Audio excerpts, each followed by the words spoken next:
when cops record their final moments on Bodycam. Let's go. It's gonna be deep. It's gonna be something.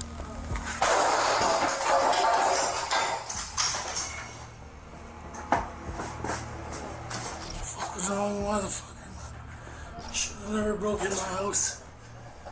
Sorry about that.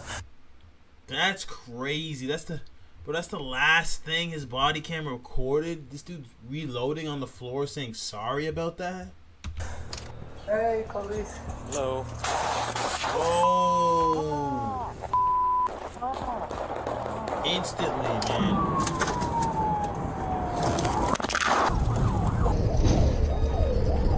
Oh, that car is done for. It's May 11th, 2023. Dispatchers in Bourget, Ontario receive a call from a woman. She tells them she hears loud music, screaming, and what sounds like a gunshot coming from the house next door. She's worried her neighbor may have hurt himself. The man inside is 39-year-old Alain. He's a drywall contractor, no criminal record, licensed to own firearms. As far as police know, there's no reason to expect violence. No threats, no history, no call from Alain himself. It's a standard wellness check. Officers are sent to make sure everything's okay. 3 officers from the Ontario Provincial Police arrive at the property. They begin assessing the scene. Flashlights out, moving quietly, trying to make contact.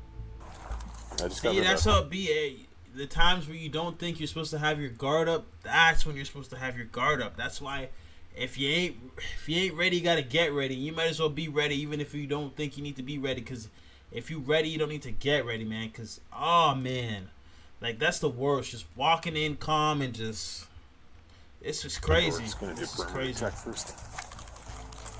You never know what day is gonna be your last.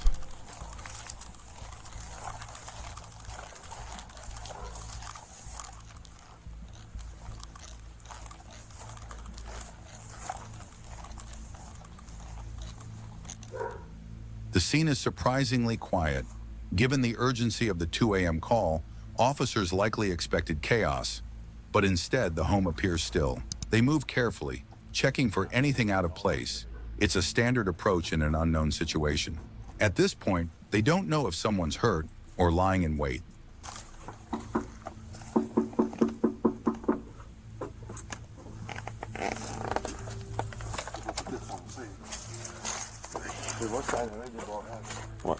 With the back door locked and no sign of movement inside, the officers double back. There's still no response, nothing to confirm what they're walking into.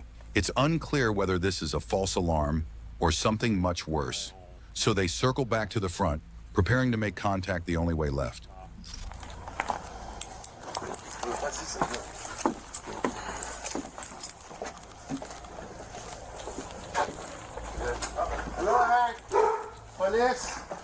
At this moment, Alain had allegedly just woken up to flashlights and muffled voices. Not recognizing them as law enforcement, he reached for a semi-automatic rifle. Why didn't they like knock and be like law enforcement? Why did they not like make themselves known? I mean, I guess they didn't see him as a threat, but like, damn, you can't be just. I don't know. I feel like they could have been like, yo, police. You know what I mean? Without hesitation, opened fire through his bedroom wall. He fired 9 rounds in quick succession. Sergeant Eric Muller is hit almost immediately and drops to the ground just inside the mudroom. Constable Marc Lauzon is also struck, but his body armor stops the round. Constable Francois Gamache, who remained outside, is also wounded, hit by either a direct bullet or a ricochet while taking cover behind a cruiser. The entire exchange happens in seconds, and when the footage resumes, Sergeant Muller is lying on the ground, motionless.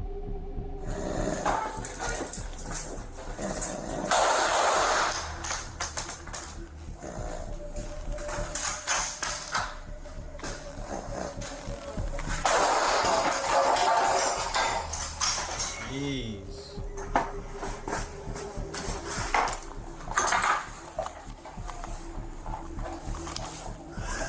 You fuckers are all motherfucker. C'est ça, je dis. You fuckers are all motherfucker.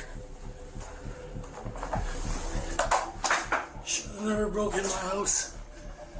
Sorry about that.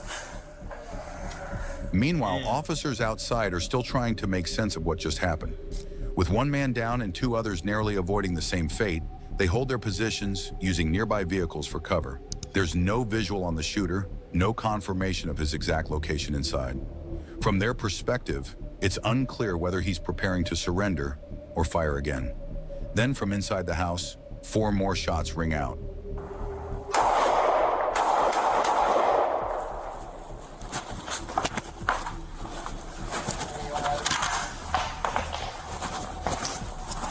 Eventually, Alain comes to a grim realization. He shot a police officer. In a sudden shift, he picks up the phone and dials 911. Okay, calls the police while shooting at the police. I shot a police officer in my house. 2390 Ball Street. Where am I? I'm inside the house. Despite the efforts of paramedics, Sergeant Eric Mueller was pronounced dead at the scene. The other 2 officers survived their injuries. In the weeks that followed, Alain claimed he mistook the officers for intruders. But prosecutors painted a far darker picture of a man lying in wait, angry, armed, and ready to kill. On May 24, 2025, a jury found him guilty of first-degree murder and 2 counts of attempted murder. He was sentenced to life in prison with no chance of parole for 25 years. Sergeant Eric Mueller never drew his weapon. He was shot multiple times. What do y'all think about that, though? Like, they walked in his house, they didn't say nothing, and he instantly thought it was an intruder and shot him, and now he's going to jail for life? He had no previous criminal record or nothing, but he's going to jail for life? Like, y'all couldn't have banged on the... Think he should have got life, or you think that the cop should have done something and announced himself, or you just think he shouldn't have got life, or he should have got off? Let me know. Times and died on the floor of a home he entered only to help. The words he left Sergeant Mueller with, cruel and deliberate, may have been the last ones the officer ever heard. Our next case takes us to Stockton, California, where a woman calls the police reporting screams coming from a nearby home on La Cresta Way. Yeah, I think the people across the street need some help. Like medical help or the police?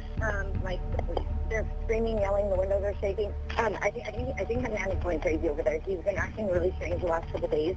Responding to the scene is Officer Jimmy Inn, a 30-year-old father of 3 who had served with the Stockton Police Department for 4 years. At 10:07 a.m., he arrives at the address, walking straight into a deadly confrontation. Please. Was that him banging? That sounded like gunshots. Walking straight into a deadly confrontation. That's him banging? Yeah, I ain't gonna lie. That bang sounded crazy, yo. That did not sound like no knock. That sounded like I'm gonna break in.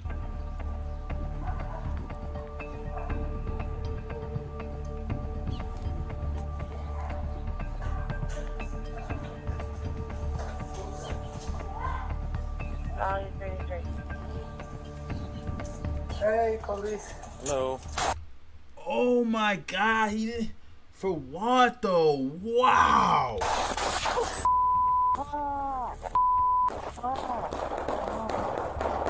His colleague, Officer Pancho Freire, is caught by surprise, trying to process the sudden gunfire and locate the source.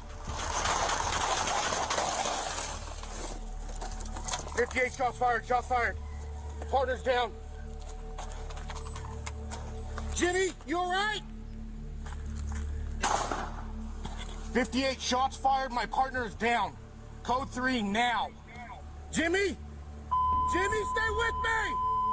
But then, in a desperate and dangerous move, the suspect grabs his 8-year-old son and, using him as a shield, approaches Officer Freire. Yo, Don't do. send him to hell.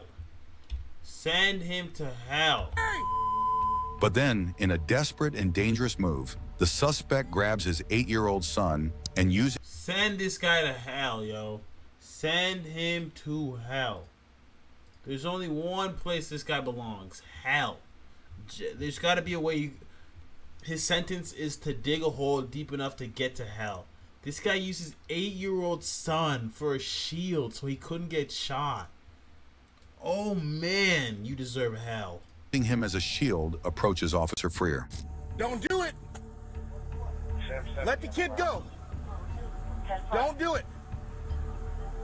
That's so messed I want up. you to let the kid go, man. I don't want to kill you. I don't want to kill you.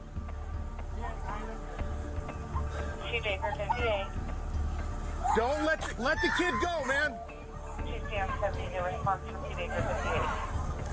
50, I need units code 3. He's strangling the kid and my partner is down. That's crazy. Let the kid go. Let him go.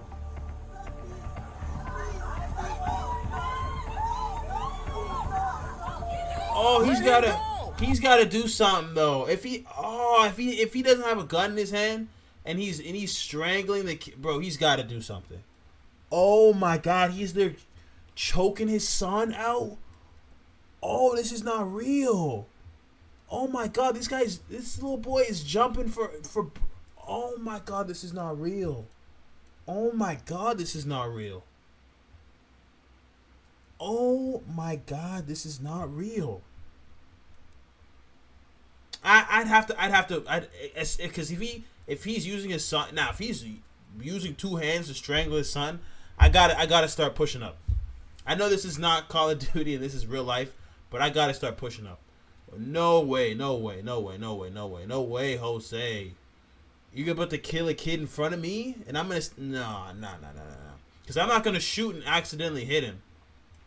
Clearly, that's not gonna happen because then you gotta live with killing a kid on your conscience. But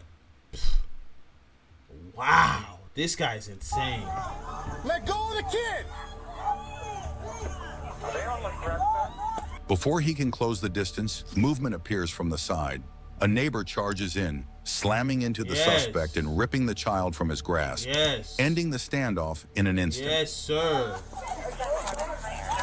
Yes, sir. WC, W neighbor, bruh. W neighbor. Oh, Lance. damn. I thought he was gonna arrest him. I didn't know he was just gonna put hollow tips in him. What? I thought he was gonna arrest him. Not like he deserves to be arrested. I'm just saying I thought that was protocol. Like tackle him and then arrest him. He just emptied hollow tips in him. In an instant.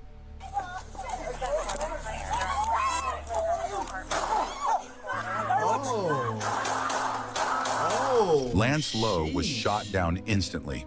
The gunfire ended the threat, but it couldn't undo what had already happened. Damn. For Jimmy and's family, the loss was shattering. A wife left without her partner, and a baby who would grow up without ever knowing his father. And for the child caught in the middle of it all, the trauma of watching his own father die will last a lifetime. A domestic disturbance had turned into a deadly confrontation in seconds and left scars that would never heal. Yeah, that's crazy. Woo! It's February 4th, 2021, a quiet afternoon on Interstate 10 near Deming, New Mexico. In a few minutes, a routine traffic stop will explode into violence, leaving one officer dead and triggering a 40-mile pursuit across the desert highways. The driver is 39-year-old Omar Felix Cueva, a convicted felon with a long history of drug and firearm offenses. According to federal investigators, he's been moving large quantities of methamphetamine across the border, and he's armed. Homeland Security agents had planned to intercept him that day, but instead asked New Mexico State Police to make the stop.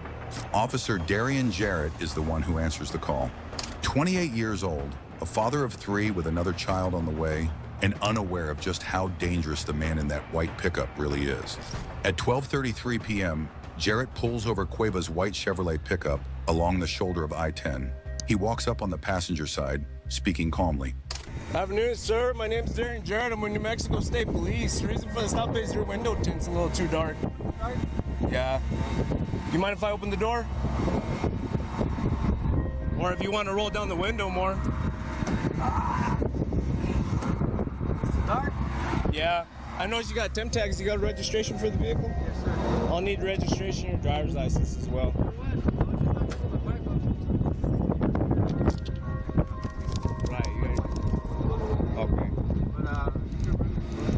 right, do you have insurance for the vehicle? Yeah, where is it? Is it with the wallet? Do me a favor, come with me to my vehicle, that way I can run your name and date of birth, and then that way I can get my return, okay? Go ahead, shut the vehicle off. If you want, it's up to you. Well, I know. Cueva stalls getting out of the vehicle, claiming he's waiting for someone to send him a picture, possibly of his insurance.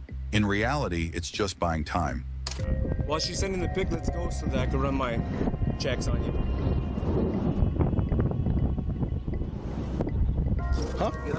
Yeah, so I can run my checks and I can talk to you a little bit while I'm running my checks, and then you'll show me the picture right away, because I got paperwork I gotta do, you know? Hey, real quick. You have firearm money? Yeah. No, I see it. Please, do me a favor. You mind if I take it off you for my safety? All right, hold on. All right, let's go to my vehicle, okay? Come on. Oh, shit! When Officer Jarrett asks about a handgun, Cueva appears to comply, unholstering it and leaving it on the seat. But as he opens the door, he's hiding something far deadlier in his other hand. Jarrett never sees the rifle and never knows it's already aimed in his direction. Cueva jumps back into his truck and speeds off. Moments later, Homeland Security agents in the area come across the scene, finding Officer Jarrett on the side of the road and beginning life-saving efforts. Meanwhile, state police stay on Cueva's tail, a chase that ends in Las Cruces and is caught on camera by bystanders. There he goes! Fuck yeah! Watch out!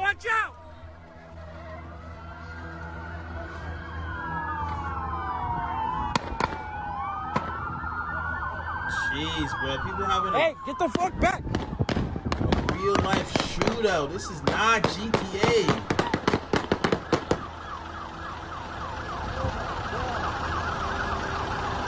Cueva's flight ended in Las Cruces, where he was shot and killed after exchanging gunfire with police. In the weeks that followed, investigators determined that Officer Jarrett had not been fully briefed on who he was stopping or the extent of Cueva's violent history. He had no reason to expect that the driver was armed with multiple weapons or that he was willing. That's something they gotta, if they know that information, that's something they gotta tell him. He walked up there thinking it was a normal day. To open fire without warning.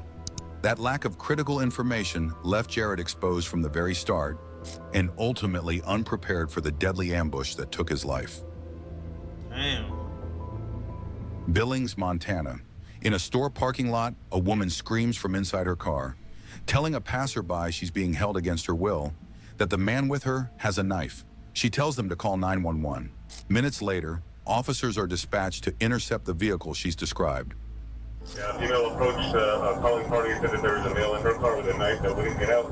Female got back in the car and they both took off. The whole female and male, the man should be in that car. She was screaming to call the police, but the vehicle left the parking lot.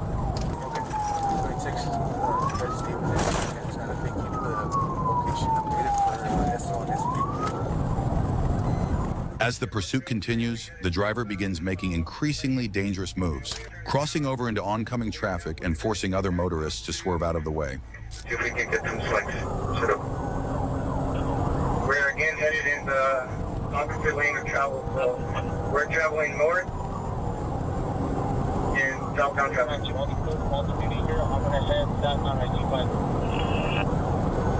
Copy. Anybody that's ahead, let's see if we can't start slowing traffic down that's coming the opposite direction against them. Under normal circumstances, officers might have called the pursuit off to avoid the risk to other drivers. But with reports of a woman being held at knife point inside the vehicle, the decision is made to press on. Yeah, you gotta try. Then, the unthinkable happens. The pursuing officer's patrol car collides head-on with an oncoming vehicle. The impact was he not paying attention though? Patrol car collides head-on with an oncoming vehicle. The impact catastrophic. The officer behind the wheel, Robert Duran, is killed instantly. The suspect's vehicle is also wrecked, and moments later, the woman inside steps out, claiming her captor fled on foot. Going down, going to the left. Get out of the car! Get out of the car right now!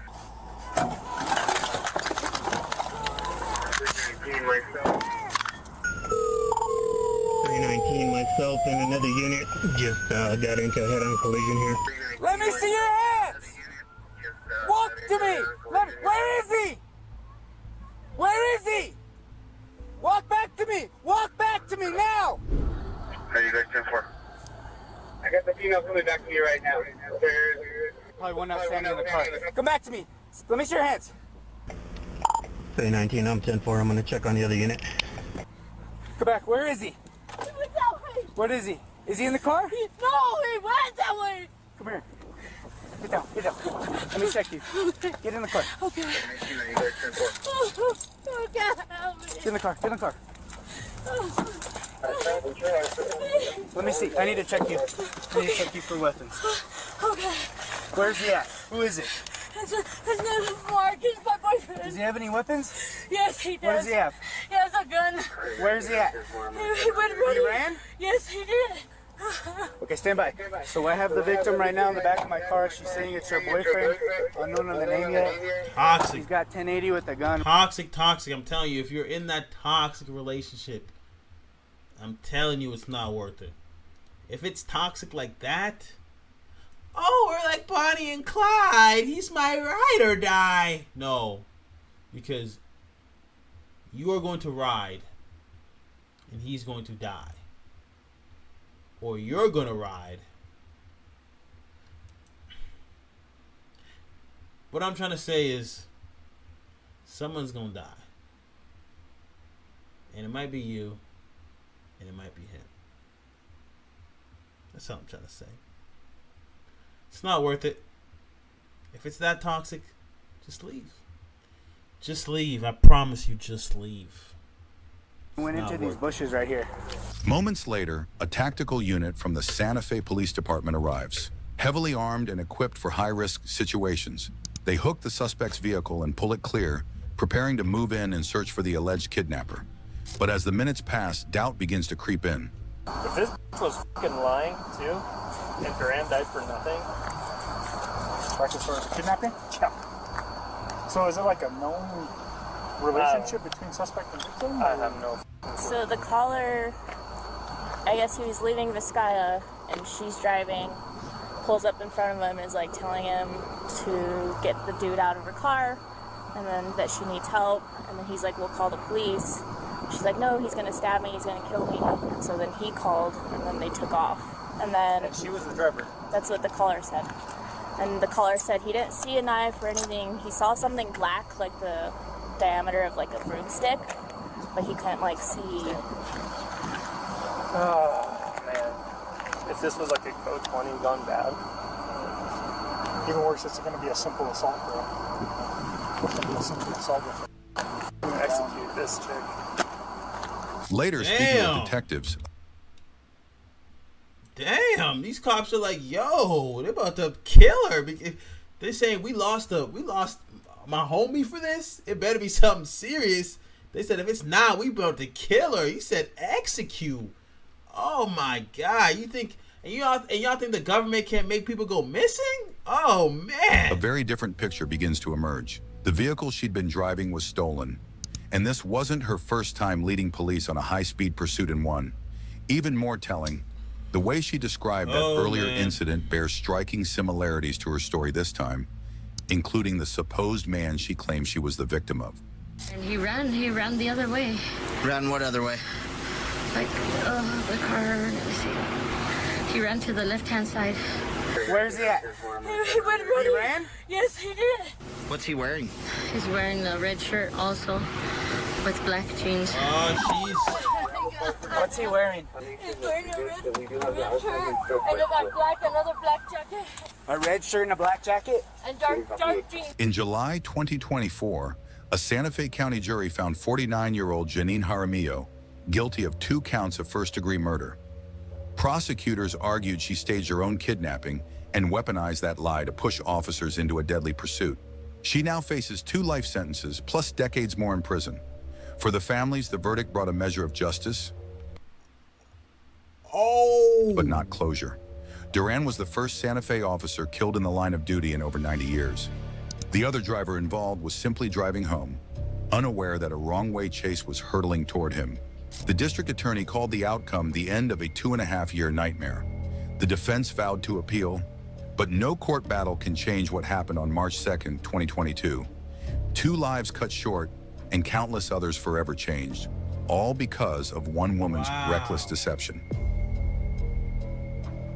So she lied about, she lied about being kidnapped. Wow. Nah, lying about being kidnapped in 2025 is crazy. Y'all subscribe, and I'm out.